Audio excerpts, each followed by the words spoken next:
All right, happy to spend a few minutes here with LSU track star Olympian JuVaughn Harrison. JuVaughn, thanks for your time today. I know you've got a really busy schedule and a big couple of months, big couple of weeks coming up here. So I appreciate your time today. Happy to be here.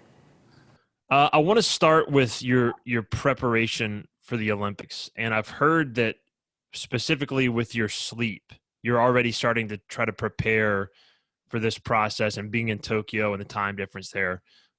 Touch on that for me, if you would, the change in your sleep pattern, but also just some of the other things that you're doing to prepare for the Olympics.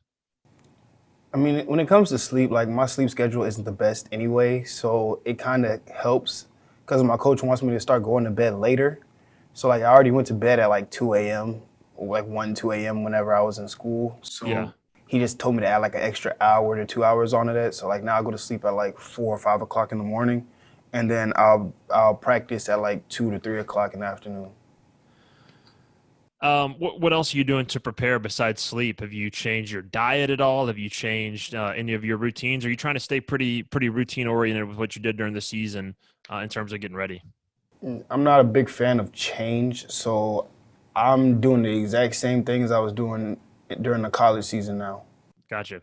COVID, I know, is a concern. That's part of the reason we're doing this today this way, just to minimize the risk here. I'm over here in my office. You're over there at track.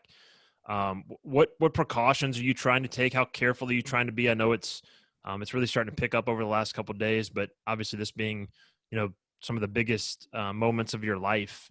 What are you doing trying to prepare and stay safe in that regard? If I go anywhere, if I hang out with a big group of people, I put on a mask. Even though I'm vaccinated, I still have on a mask whenever I go like certain places just to be safe, and just really not going out too much. Like still gotta get a little break between track, and everything, just so my mind eases out, but just not doing too much to the point where I'm at risk of catching COVID. So I want to talk about you as an athlete, and sort of the specialty that you've carved out here. And when I think about you, I think about this quote that I read once from this guy named Scott Adams. He's a cartoonist and a writer, and he talked about to basically to be extraordinary in life. He said, if you want to be extraordinary, you have two paths: become the best at one specific thing, or become very good at two or more things. Um, when I think about you, you've become the best at two things, two very specific things, and two things that I think people who don't pay attention to the sport or know the sport very well, or something that I didn't learn until you got here, really, um, aren't necessarily compatible traits. So the high jump and the long jump. Typically, jumpers don't do both. They pick one. So I'm curious, how did you decide to focus on those two jumps in particular, and not split it up and not say I'm going to be a high jumper, I'm going to be a long jumper? How did you decide to go after both? Well, coming out of high school, I was recruited for high jump because high jump was my premier event. I was better at high jump than I was at my other events. And when I came on my visit and I sat down with Coach Todd, me and Coach Todd had a discussion about what event I was going to do and everything. And we were talking about high jump. He mentioned the fact that I long jump too, and he was like, well, we're also going to have you long jump as a way to, like, I guess, buffer, so I'm not just completely focused on high jump all the time and overthinking everything. Sometimes Hmm. give my mind a break. And I'm one of those people who I'm just not going to do something just because, I'm not going to do something just to do it. So like if I'm going to Yeah. do it, I want to be good at it. So really that's how it all that's how it all started. And then as the years progressed, I've been working and I've been grinding to be better at both. So it was more of a mental thing then, right? So that you could kind of stay engaged and not pin yourself into one place. It was sort of a mental thing too, because physically they are some are incompatible. Maybe isn't the right word, but they're two totally different processes, right? Yes, sir. So I want to talk to you also about the origin of your nickname. Where did the Mr. Jumps nickname come from? Is that something that developed while you were here at LSU? What's the origins of that? Definitely something that started here at LSU. I think our media team came up with that nickname for me once I started winning both the long jump and the high jump consistently. They kind of, I really think they just came up with Mr. Jumps because like I do two jumps and I was winning both jumps. So I feel like that's how it came about. So take me back to your first LSU meet, if you can remember that one, your freshman season. I did a little research, and I heard a story about your first meet, maybe some difficulty that you had in the preparations for that meet. What do you remember about that? Okay, so my very first college meet, right? If I'm not mistaken, it was at Texas Tech. It was an indoor meet. Yep. So, I'm a freshman. We get to the meet. I'm excited, a little anxious because it's my first college meet in the LSU uniform. We get to the track. I'm warming up, and it's time for us to spike up and start getting ready to, what I'm saying, like get into the groove of everything. And I'm digging through my bag, and I'm like, I don't have my high jump spikes. So now I'm panicking, and I go over to the coach, and I'm like, we have a problem. And he's like, Coach Todd's looking at me like, what do you mean we have a problem? And when I told him what the problem was, he kind of just looked at me like I was crazy. He was like he gave me that's such a freshman thing to do look. Like, so then I rushed back over to the hotel, got my spikes, and came back. Had a great meet for my first meet actually. I PR'd, everything was Yep. good, but still got introduced to college. I jumped 7.3 and a quarter that meet, if I'm not mistaken, and I was very proud of myself. Like I said, I got a PR. I couldn't ask for anything more than that. Like I came to my first meet and I did better than I have ever. And then Texas Tech's high jumper decided he wanted to jump 7.3 at me. So it was just a big introduction. Just welcome to college. It's not easy. But I mean, I took that So as a learning experience. yeah, speaking of learning experience, in your freshman year, I want you to fill in the blank for me. After nationals, your freshman year, you felt blank. Indoor or outdoor, Outdoor. felt horrible, sad, upset. What happened that day at nationals? Just for those who don't know about your finish there, because I think people would look at you now and see all the accomplishments that you've achieved and the trophies you've won and national champion, all Americans, all that stuff, and be surprised with what happened that day. So what happened that day? That day, if I remember correctly, it was my first time in Oregon. It was raining. It was just a lot going on. It just didn't feel right. Like just the whole day, something just felt off. But I went out there, I competed, I jumped, I cleared the first bar, whatever the introductory height was, but I couldn't clear a bar after that. So I went out. I think they take what 24, I want to say, to nationals, something like that. I finished like 18th, I think. Yeah. Yeah, I was looking at it. It was like I think 15th in high and 16th in long, or vice versa. It was and I heard a story that you apologized to your coach after that, which I think says a lot about your character. And we were joking about the shoes and the spikes and everything, but everyone I talked to just raves about your character, your maturity, your growth. And I think from what I've heard, you had that coming in, but you also grow when you get to college, right? And so what happened between nationals, outdoor nationals, your freshman year, and then I think it was that summer, right? You go to the World Juniors, and you placed third in the high jump. Is that correct? Yes, sir. What happened in that time where I don't want to speak for you and say it was a career low, but it was obviously a low moment for you to struggle at nationals and to apologize to your coach after. But then you have to, basically flush it, move directly on, and go to World Juniors that summer, and you did really well there, and to get a bronze. So what happened in that time span for you? Because obviously physically you could improve some, but not that much. So what happened in that time frame for you? It was really just a mentality thing. Like I saw U20s that year as my chance at redemption. Like I ended my season in a way I didn't want to end my season, and I saw U20s as a way to end it on the right foot. So I really locked in and just focused on technique, listening to what my coach was telling me to do, and just trying to get as much as I could together and get it all fixed. So that way, I wouldn't have the same result when I went to U20s in Finland. So when y'all got back that fall, I think it was that fall. I sat down with you. I sat down with three other guys that had done really well at juniors, and we talked about that process. And I wrote a story called "Inside the Most Decorated and Competitive Room on Campus." And I was reading back over that story recently as I was preparing for this interview, and it was kind of funny to me because the three other guys all got gold medals. You got a bronze medal on that one.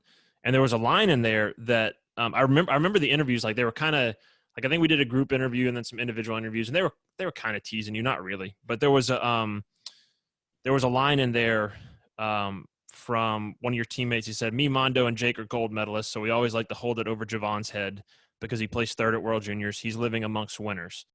And then the next line is, "Harrison's retort is as short as it is true. It just means I got to work harder."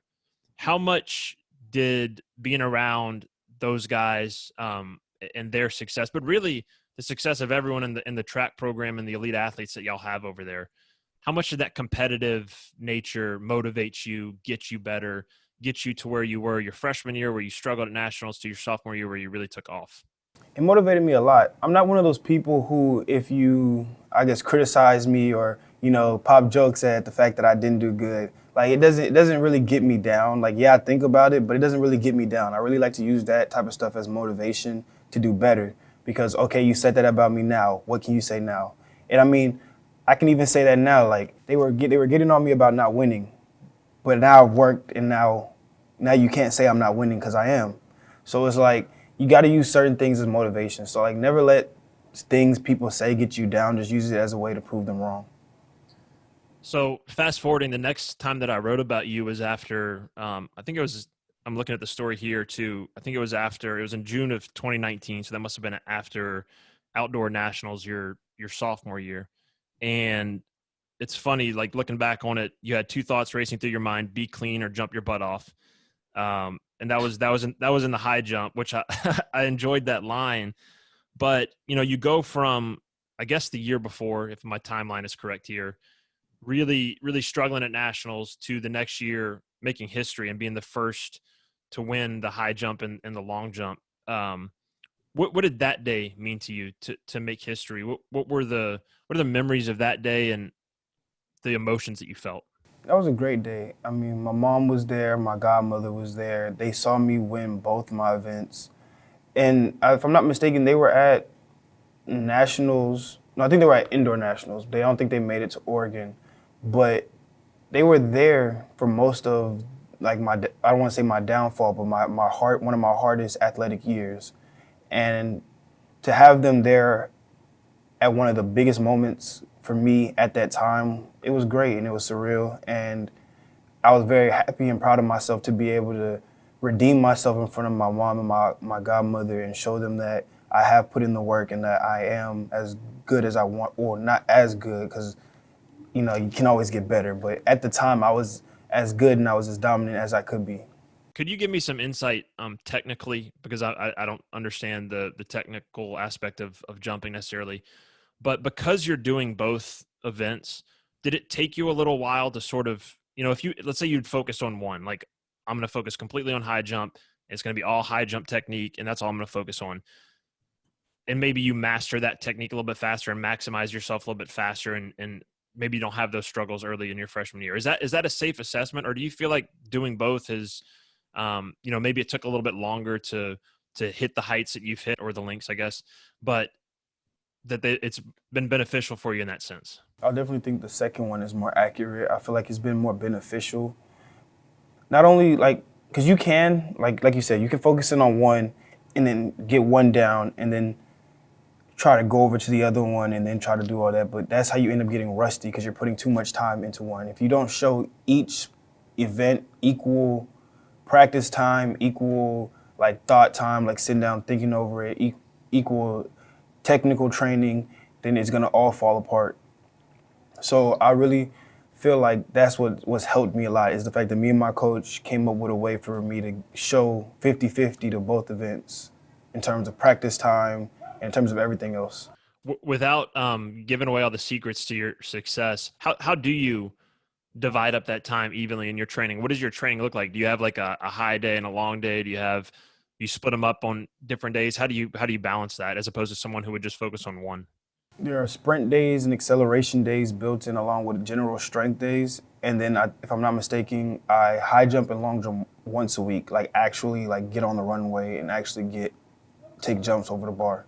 So going back to some of the research I did and a story that I heard, I think it was indoors. So again, I'm trying to keep this all straight. But there was a celebration specifically with Mondo that y'all had planned when either he won indoors or you won indoors or the team won indoors. Maybe do you have any idea what I'm referring to? Ah, Particular. Mondo had to get his ears pierced. So tell me the story there. So the jumpers have been trying, because all the jumpers have most of all the jumpers have their ears pierced. And we always asked Mondo why he didn't get his ears pierced. He was just like, I think it was something about his parents. But we were like, look, how about this? If you win nationals, right, you got to get your ears pierced. Like we made him a deal. We was like, if you win nationals, we got to take you to get your ears pierced. And I mean, he won. So right after that, we all went back, we showered, all that, and we took him to go get his ears pierced. No complaints, no resistance. He just went and did it. Just went and did it. Good. So I touched on this earlier, but I was referring to it in a little bit of a different context. But I was looking at a picture of you and Mondo that I think was on your Instagram. But you think about, there's also this tweet that I saw, and it was like all the LSU athletes this year who had world leads, and it was you, Mondo, Sha'Carri. I mean, there was 4 or 5 athletes, and I'm just wondering what it's like to be over there every day. And everyone thinks of track as an individual sport, but you just look up and you see a world leader over here in the sprints and a world leader in the pole vault, and there's just elite people all around you. What does that do for you as an individual and your motivation and the way that you work? It does a lot. It's always good to surround yourself with people who are going to push you, people who want you to do better, and people that are doing good themselves, because you never want to be around people who are going to bring you down. So having, as you would say, elite athletes who are also doing the same thing I'm doing around me is great, because I know the work ethic is going to be there. I know they're going to be able to push me regardless of what event they do or event I do. I know we're all going to push each other to do better. And it's just a great time just in general. So I look forward to it, and it's always a fun time. I was reading your Instagram post from when you announced that you were moving on from LSU after 4 seasons, and I can't even count all the championships that you've won. In that post, you said that words could not express what LSU means to you. So I'm going to put you on the spot here a little bit. Try to express in words what LSU means to you. What has this place meant to you in your journey? Looking back, LSU has done a lot for me in terms of maturity, things in my life, people I've met along the way. So really, I test a lot of who I am today through the experiences I've had at LSU. So when I say words can't describe it, I'm very grateful to LSU for all the good experiences that I've had and all the things that it's done for me, and the journey that I've been on here to become the person that I am today. Okay, I wanna before we kind of talk about Tokyo, and that's how we'll get out, I want to ask you just a couple kind of quicker questions. I saw something on Twitter, some interaction between you and Firehouse Subs, and not to promo a brand for free here, but I think they tweeted at you saying that you eat a Firehouse sub before every event. Is that true? So when I got interviewed in Oregon after this year's nationals, they had asked me like what I eat, and I told them I asked them, like before competition or before practice. They said both. So I told them that before practice I'll eat a McDonald's hot and spicy. It's like a chicken sandwich, which I had today, by the way, because I got practice after this. And I eat normally a sub sandwich preferably from Firehouse Subs whenever I am about to compete. So I'm assuming Firehouse either saw or somebody sent that to them, and they reached out and they were just like, send us your address. We want to send you something, and I did. Nice. So I was reading some article about you, and it said that you worked in a sandwich shop in high school. Did you work at a sub place in high school? Is that where this tradition started? I worked at Firehouse Subs and I worked at McDonald's when I was in high school. Okay, so you were eating the company food, and that's how this tradition got started. Yes, sir. Because like I've tried many different things before, like competition, and Firehouse, like sub sandwiches don't hurt my stomach. Like I don't feel sick. I don't feel like I got too much on my stomach. It's just enough for me to feel like I have enough energy to compete. Do you have any other superstitions or routines that you've got to do? Like what do you have to do every time before you compete? Listen to music while I warm up. I listen to music while I get ready to before I leave. I say a prayer before I compete, and I normally read a Bible verse before I compete as well. Awesome. I want to see if you can name who that is. Do you know who that is?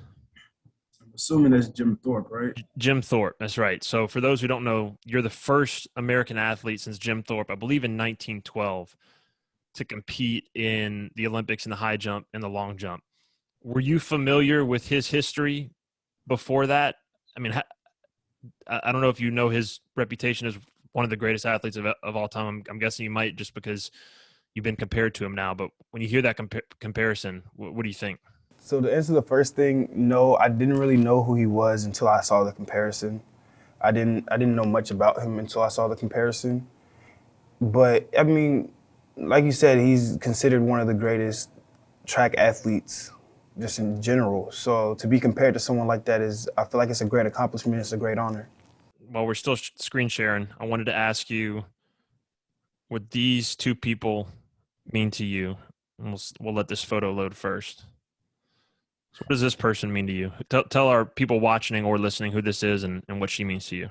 Man, that's my mom, man. My mom means everything to me. Why does your mom mean everything to you?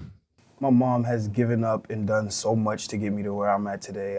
I can't, for her, I genuinely cannot put into words how much I love her and how much everything she's done for me has helped me get to where I am and how appreciative I am of her. I read that you had, when you started jumping in high school, your goal was basically to get to college so that she didn't have to pay for you to go to college, which you've accomplished that.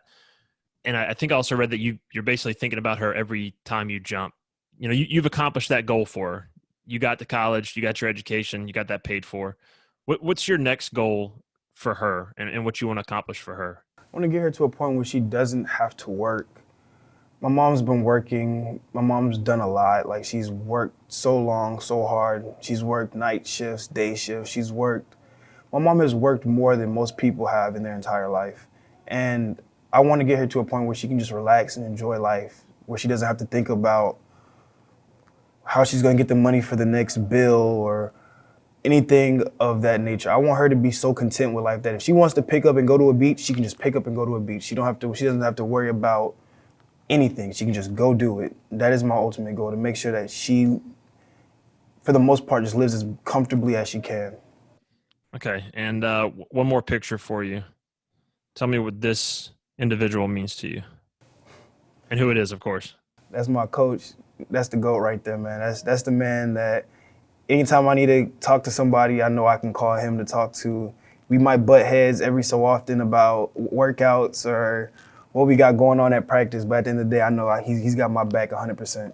Can you describe his energy to me? Because we did this thing around Thanksgiving and Christmas. It was like if you were a Fitbit, your step tracker, and it was like a competition in the athletic department. They had all these teams and stuff, and like you could check the leaderboard every day, and like the number of steps that he had was like triple everybody else. I mean, the energy that he must have on a daily basis is incredible. He getting a little old. I like throw a little jab at him because he getting old. He getting a little old. He definitely be moving. He moves around a lot and he's very active. So I have to give him that. I just assumed he was like going on like daily like 8 mile runs or something, but maybe I don't know. Maybe he's just running around the track that much and trying to keep up with you guys. He does go. He does go running though. He likes to go for morning jogs, if I'm not mistaken. But I mean, he also has like 4 kids. So like, you have 4 kids. I would assume you have more energy than most people. I got 2 kids, and I feel like I got more energy than more people because they drain it. But that's a different story. Okay, I'll end on this and let you get out because I know you got to train. What's next for you? What's the next steps for you as you prepare for Tokyo? What's the next 2 weeks look like for you? I know you're here in town for I guess another few days training, and then just kind of tell us what your training plans are over the next week, and then travel and getting there and take us from here until I guess jump time in Tokyo. Practice, practice, practice. Iron out the last few little bits of technical things that we feel like we need to iron out before we leave. Get my mind right. Get on the plane. Enjoy the long flight and travel day that we got to Tokyo. Get acclimated to Tokyo once we land. Let my body relax. Probably have a few practices to just make sure everything else is good, and then go out there and try to bring home 2 gold medals. last one for you because I forgot to ask it, and it's something I asked Brooks Curry, who's our swimmer that also qualified.